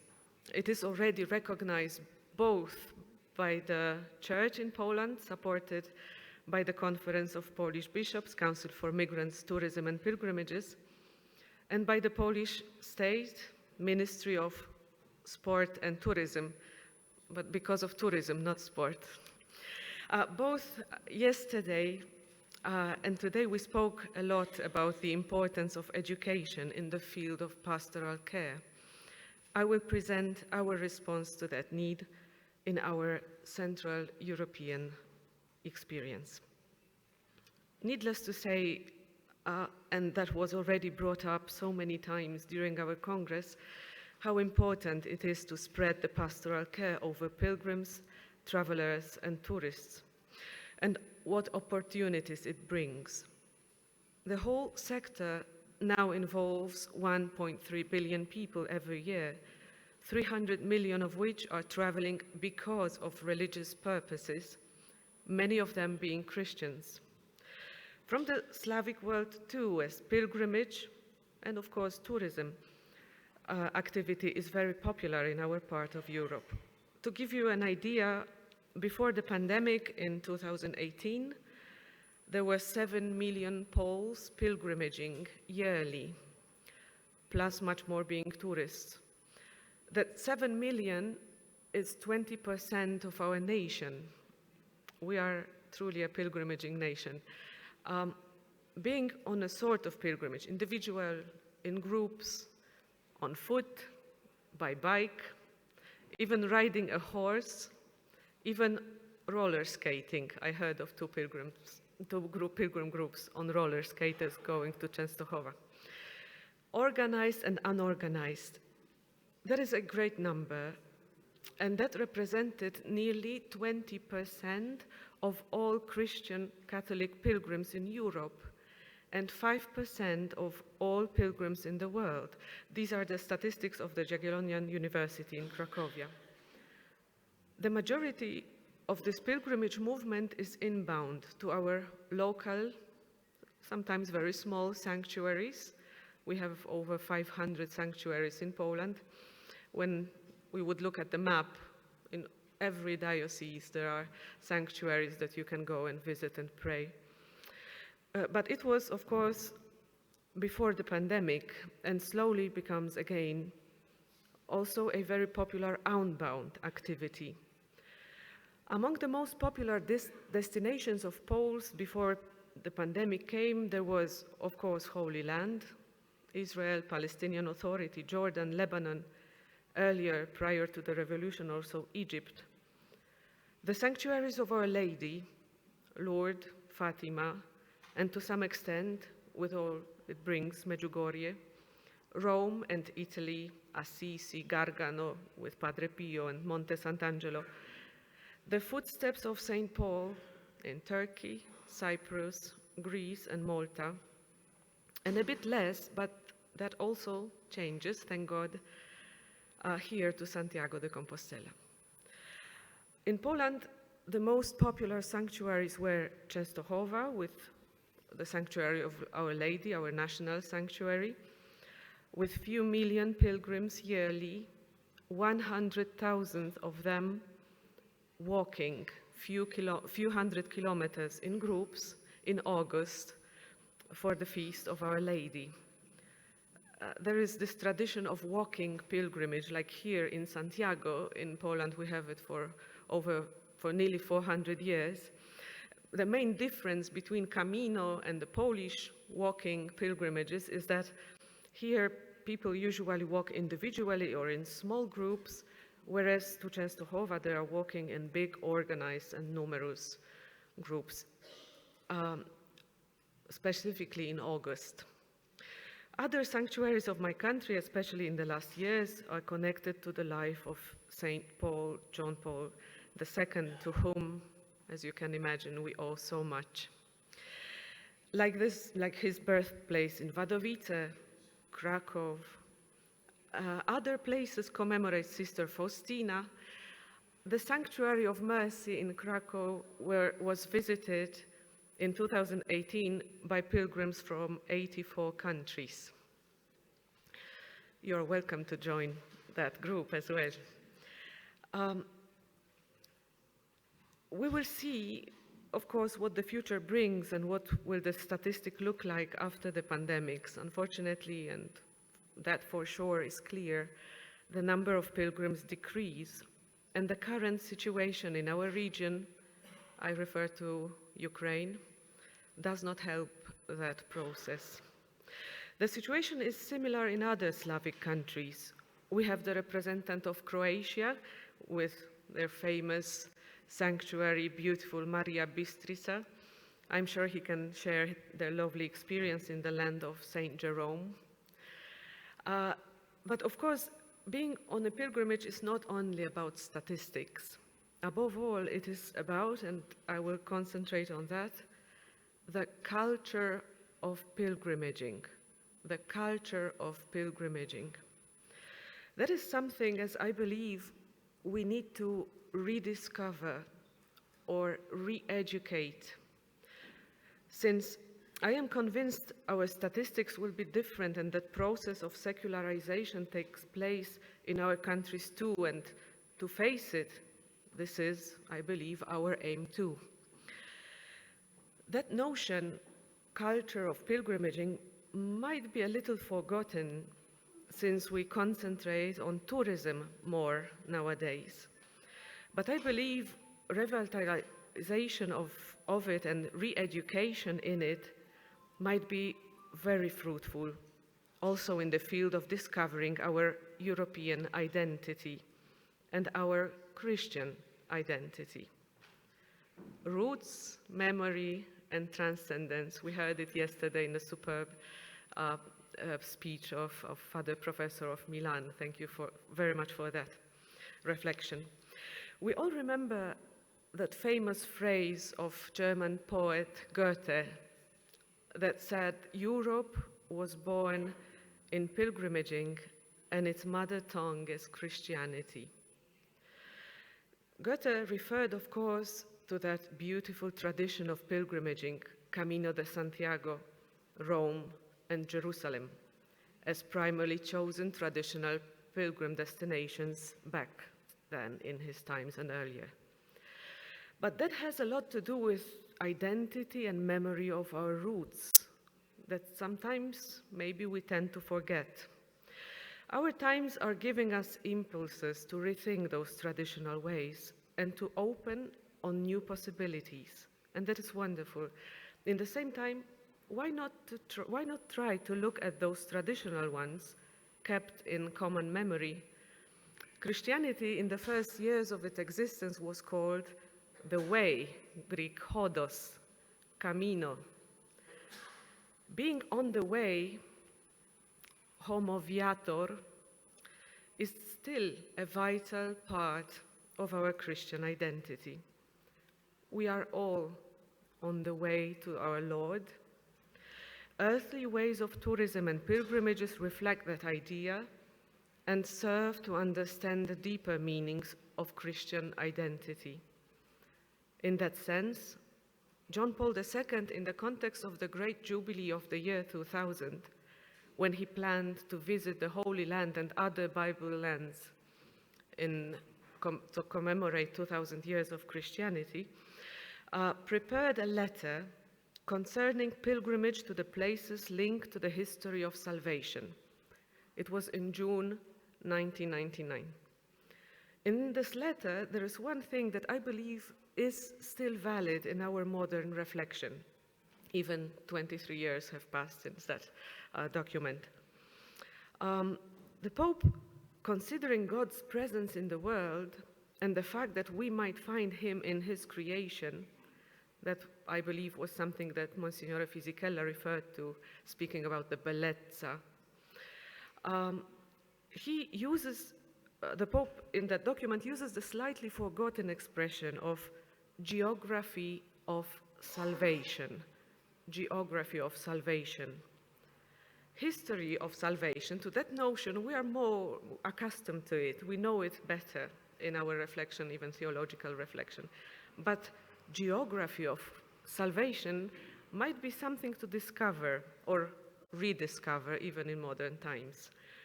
The Pope states, at first sight, it may seem puzzling to speak of precise spaces in connection with God. No less than time, is not space completely subject to God's control? Everything has come from his hands, and there is no place where God cannot be found. God is equally present in every corner of the earth, so that the whole world may be considered the temple of his presence. Yet, in the same time, and I think we know it best in our sanctuaries, like here in Santiago de Compostela, that there are spaces and times in which we encounter God in a special way, where he reveals himself and touches us in a special way, that we might be more intimate in his presence with him. That is something what makes a sacred place sacred. And I am sure that it is an experience of all of us responsible for pilgrimages, sanctuaries, groups, or individuals of pastoral care. As a biblical scholar, I have been a spiritual guide in the Holy Land and other biblical countries, Greece, Turkey, Cyprus, Lebanon, Jordan, Egypt, Malta, for the last 17 years. I have numerous stories of how pilgrimage changes life of those who come to the footsteps of Jesus or other Bible lands, and that becomes the basis for evangelization. I'm sure that all of us can share similar recalls. Nothing will help to understand and accept the Word of God as much as the land in which the Word became flesh, and the land and culture that help us to interpret it. Sometimes, and that is my experience too, being tourists, people become, in this experience of holy places, of God's presence in them, they become pilgrims. Externally, there is no difference between a tourist and a pilgrim, but what is the main difference happens within. This is an inner and intimate reality of God and men, of God with us, Emmanuel. And the guide, as I understand my role as a lay person as well, might be a kind of catalysator of that process. The notion of geography of salvation, second after the culture of pilgrimaging, I think it is worth considering again. I believe that discovering that geography of salvation as part of the culture of pilgrimaging is or might become something common to all Christians, no matter if they come from the East or the West. The only thing is, whereas we are able, economically, mentally, or for other reasons, be able to go on pilgrimage, or even more importantly today, if we still have that need.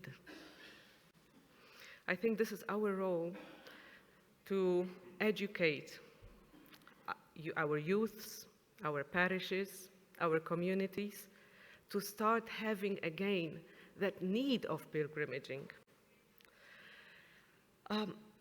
All what I said so far is very true also for the Slavic nations.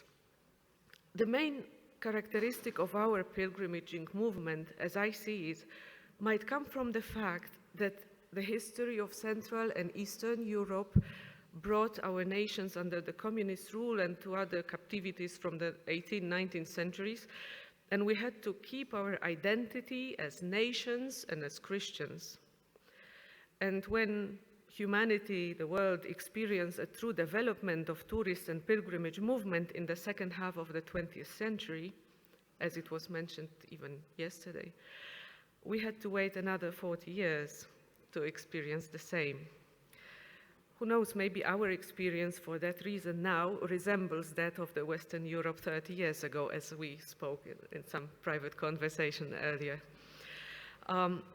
Maybe in some years we will face those issues that you are dealing with now. Secondly, our Slavic way of understanding our faith and pilgrimaging as a vital part of it was shaped by a complex history of Christianity in our region. Of course, we do not have time to go deeply into that, but it is worth noting, first, Slavic nations are not homogeneous.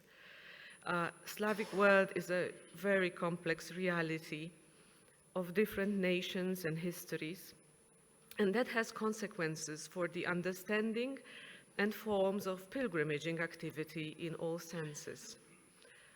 We have those Slavs, generally eastwards from Poland, that received Christianity from Constantinople by the missionary activity of Cyril and Methodius, and thus in an Orthodox Eastern tradition.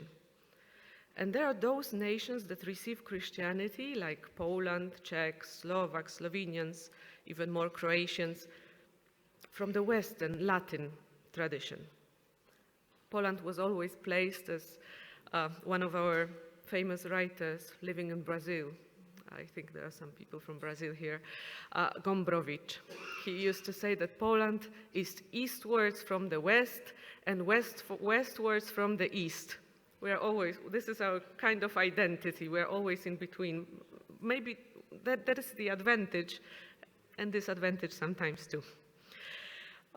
Among those Western Slavic nations that belong to the Catholic tradition, the idea of pilgrimaging as understood in medieval times was very well known from the very beginning in our identities.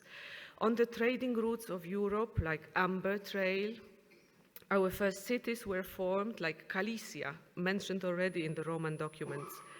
And Western Christianity brought those rich traditions that were incorporated in our culture and became an important part of it. There were Slavic participants of the Crusades. There were also pious pilgrims from our region that were in Jerusalem, Rome, and Santiago de Compostela. They even left description of their journey, more popular the closer we are to our times. My passion is to collect those memoirs of travels to the Middle East, to the Holy Land. I have already, my collection is now more than 100 books of the 19th and beginning of 20th century of those pilgrims of Poland being in the Holy Land.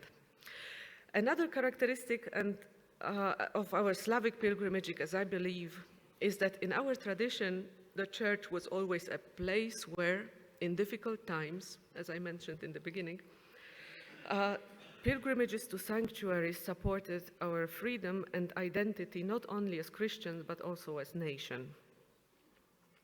There, in sanctuaries, we were always free. That created a specific mentality that might not be your case in your countries, in your cultures. Specific mentality that the pilgrimage is not only a journey of faith, an intimate relation with God, but also in a way it becomes the factor of growth in our national identity, especially in times it was endangered by captivities and wars. pilgrimage movement to Częstochowa, the one that I mentioned that started 400 years ago, did not stop even in times of different Russian or German captivities of the 19th century, not even during the First and the Second World War. For our nation, I speak for the Poles, it was always a sign of freedom in which we were able to rediscover not only Christian religious identity, but also the national one. And our sanctuaries were places of prayer for freedom, and I believe other Slavonic countries have similar experience. That forms, I think, the main difference in pilgrimaging movement in comparison to other countries. Nowadays, we are facing the new. As I believe, it is worth finding new ways to rediscover understanding of our geography of salvation, sacred geography and culture of pilgrimaging. And who knows, maybe rediscovering the ways of pilgrims, even touristically in the beginning, might be something that leads to deeper understanding of mystery and consequently to rediscover and renew our faith and Christian identity. There is a famous story about one of the rabbis of Kock, a city in Poland. The rabbi, his name was Mendel of Kock. And he said something about identity in a dialogue that is, I think, beautiful, but try to listen carefully. He used to say, if I am I, because you are you, and you are you, because I am I, then I am not I, and you are not you. But if I am I, because I am I, and if you are you, because you are you, then I am I, and you are you, and we can talk. I think that is a fantastic thing about knowing who we are in that not only national, but most of all, our Christian identity. Thus, I believe, that's why I believe it is important to learn and educate. And in this way, I will proceed to the second part of my speech, to rediscover our Christian identity over and over again. Our new project is one of the responses to that. It was brought to life only recently, and the first idea was to fill the gap in education in Poland. We have about 15 faculties of tourism, none of which is specialized in religious tourism specifically. And yet, as I said, 20% of our nation is pilgrimaging in one way or another.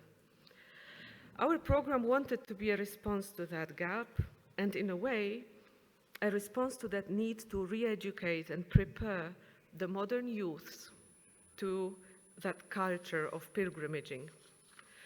I must say, youths are truly responding. We set a limit of 30 students, 30 came. Young people are searching for values in education. Now, in this relative world where they have everything, it is worth giving them values, because this is something solid they can build upon. And I think this is an experience of all of us who work with youth. World Youth Days show how numerous they are. Of course, they're not all the youths that would be interested in that, but there is a group of those young people who treasure values. And I think this is our aim, to reach them and to educate them and prepare them to face the modern reality. Our department is a fruit of the Faculty of Theology. In fact, the communication of faith and culture, I believe dialogue between faith and other aspects of modern world is crucial. Also for those young people, they want to be open, but in the same time, knowing who they are. I am who I am. I know who I am.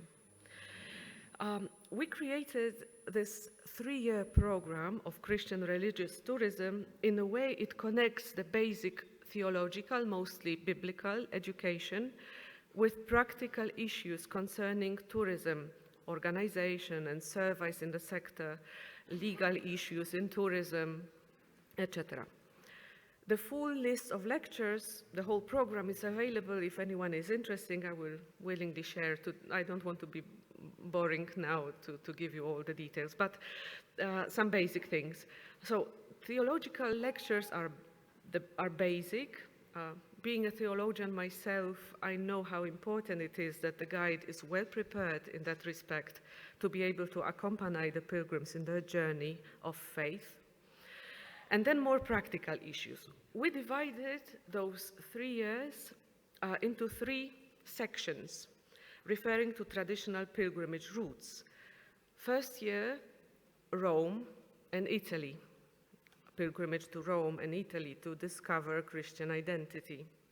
Second year, Jerusalem and Holy Land. That refers, of course, to Israel, Palestinian Authority, Jordan, and Lebanon to some extent. Third year, Santiago de Compostela, and European routes, widely understood sanctuaries, pilgrimage ways in Europe that refers to the sanctuaries of Our Lady, Lourdes, Fatima, that refers to the footsteps of St. Paul in Turkey, Greece, Malta, Cyprus. And each year, we will have 1 or 2 actual trips to those places. First year, Rome. Second year, Holy Land, I think with Jordan. The third year, I'm tempted to come to Santiago with them because I think for the youth that would be so important.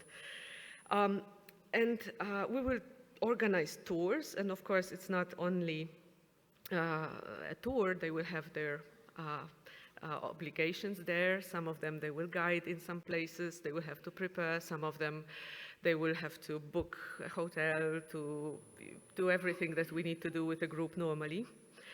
And each of those 3 years provides a series of lectures that are preparing students to participate actively in those trips. On the first year, there is an introduction to Italian culture, history, and of course, Christians' origins of Rome, describing the most important sites that the students then will visit. They also learn basic Latin and Greek languages. Plus, on the first year, we provide all the information concerning the law in tourism, the practical subjects that are demanded by our state to issue a certificate of the tour leader. I created that part of the program in a way it meets all states' requirements, so that after that 3-year course, students have the concrete certificate and perspective of work. Let us be honest that nowadays young people ask, not the first thing they ask for is, what will I do after those studies? So this is a concrete proposal of work perspective, and the certificate will be recognized by the Polish state. Then on the second year, we concentrate more on the Holy Land and its complexities. We will have lectures on biblical archaeology, history of Christian sanctuaries in the Holy Land, the traditions of pilgrimaging, even the cuisine of the Middle East in ancient and modern times. They will learn that Jesus never ate a banana because in his times it was not available in the Middle East, nor had he had coffee with his disciples because coffee appeared 1,000 years later. So I will try to do it in an attractive way so that young people be attracted with those places, because they are, as we know they are all very attractive for us. Plus, the second year they learn basic Hebrew and basic Arabic. Of course, we are not naive to think that they will learn the language in 1 year, but at least to read letters when they go to the Middle East, they will be able to discover what's written on I don't know, on a sign on the street. I think it's fascinating for young people to discover. And then if some of those students will get caught, then they will go and study more. But this is something that we want them to to start. We want to start with that seed, and then they will grow the tree out of it. Let's hope.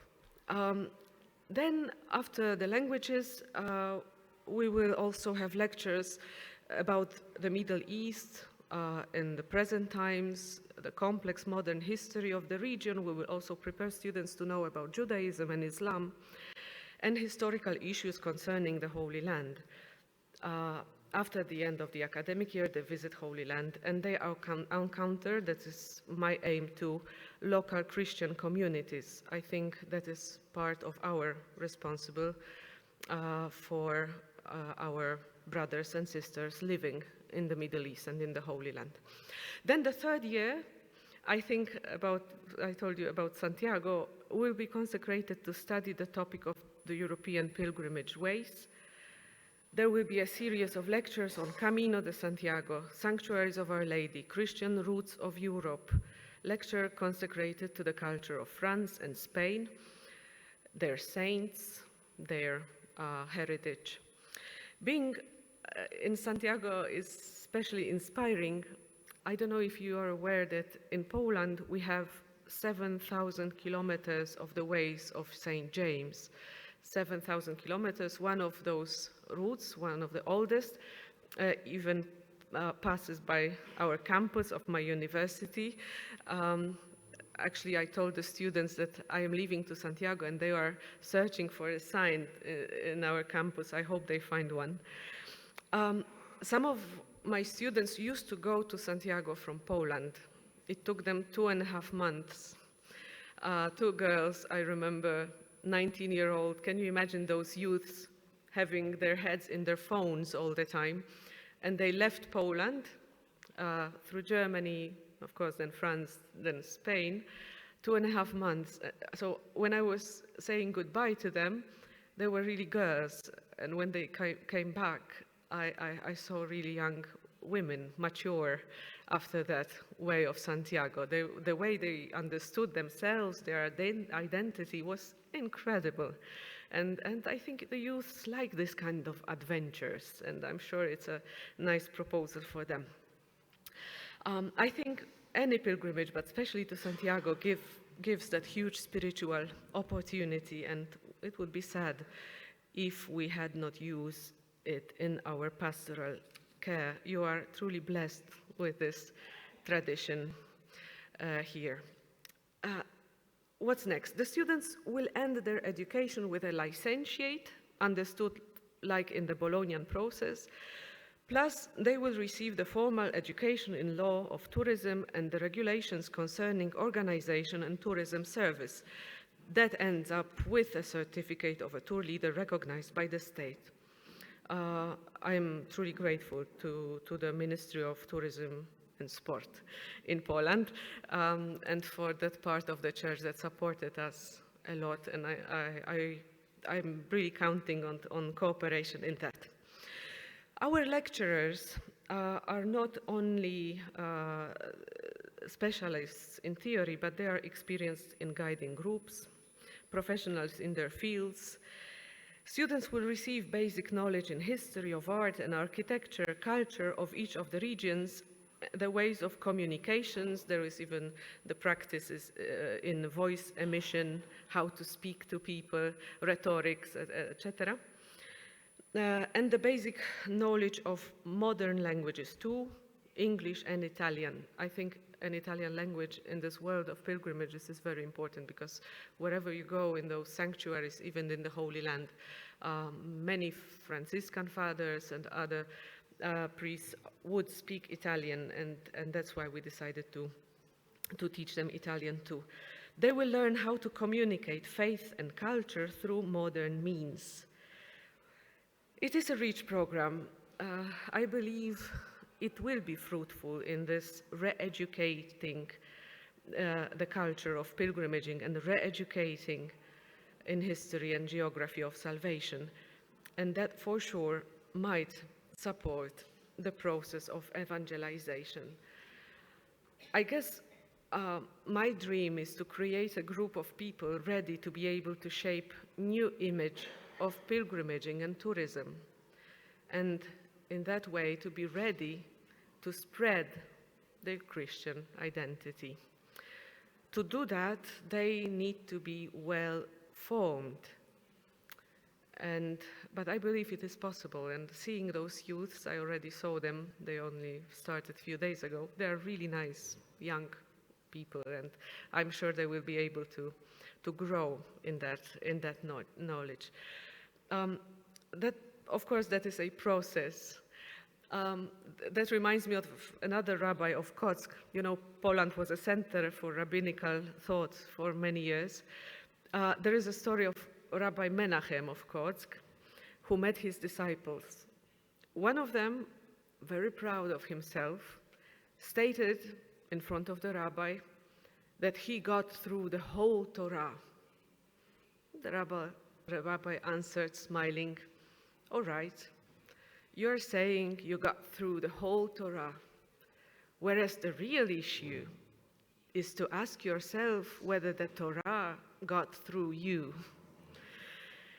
And I believe this is the process we want to give them and help them to go through. That is the aim of our studies. I think after the difficult times of pandemic, difficult for all of us in the sector of tourism, and now the war in Ukraine, with those kind of initiatives, we hope we might see the light. And the Camino was always a space of exchanging hope in this spiritual, cultural, and religious way. The topic of our Congress is In the Ways of Hope. And I think we should not be afraid to give that hope on the ways of pilgrims. The only thing that comes to my mind at the end, to end up with, is that particular word used by experienced pilgrims in the Camino, ultreia et suseia. Thank you.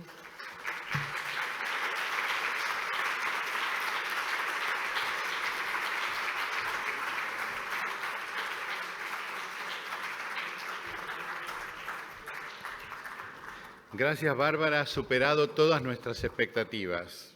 Realmente una maravilla.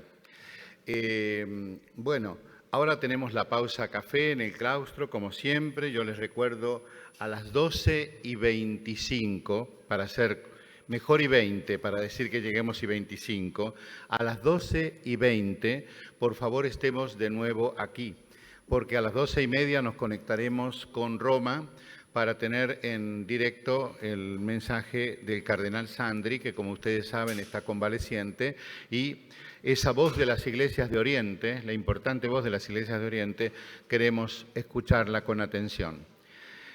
Todas las personas que estén relacionadas con centros educativos o universidades, yo invitaría a Sonia. Sonia, ponte aquí, así te conocen, así te ven, te ponen cara.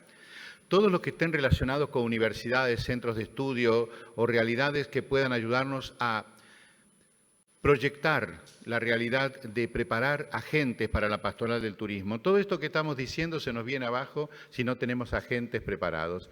Si simplemente somos voluntarios, gente de buena voluntad, que tiene ganas de hacer cosas, necesitamos profesionalidad en la pastoral. La pastoral no es una cuestión de técnicas, es una cuestión más de corazón, pero necesitamos la profesionalidad. No podemos ir adelante con la evangelización de diócesis altamente turísticas simplemente con buena voluntad. Bueno, damos también la bienvenida a don Cardenal Juan José Omella, arzobispo de Barcelona y presidente de la conferencia, que ha llegado. Gracias, don Juan José. Vamos a la pausa café. Gracias.